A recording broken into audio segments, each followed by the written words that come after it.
Okay, next we're going to draw in our window sills and door jambs. Kind of think in your room, your window, my guess is there's a little ledge that kind of surrounds the whole window, wide enough for maybe like a can of pop or a cell phone.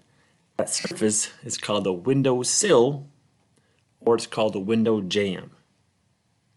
Okay, so we're going to build that kind of like make them all similar. I think we're going to have ours be like a 4-inch window jamb or sill, and our doors a lot less. I'll show you a little bit here.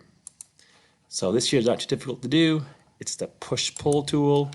I'm going to push the window inward 4 inches, push the window inward 4 inches, and that's pretty much done. Make the window have glass.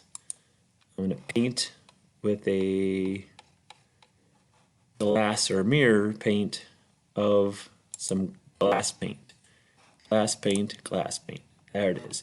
So you go from the outside in, you will see, you can see inside the room. Kind of cool, huh? Okay. Doors, let's build those. Get out of here. So while your doors are a lot smaller, think about your room. My guess is your door opens to the inside, not out in the hallway. And most of the jamb is on the outside of in the hallway. So if you go outside your room, look at your door, see the big wide ledge, again wide enough to put a cell phone or a can of pop. That's the jamb. Well, on the inside you don't see much of it. So we're going to kind of have ours be a little bit smaller of a jamb on the inside. We're just going to have these kind of push inward just a 1/2 inch, just to kind of give it, oops, low battery, that's fine.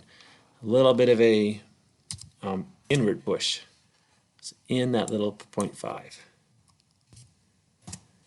And then the doors, you can make them the color of your doors.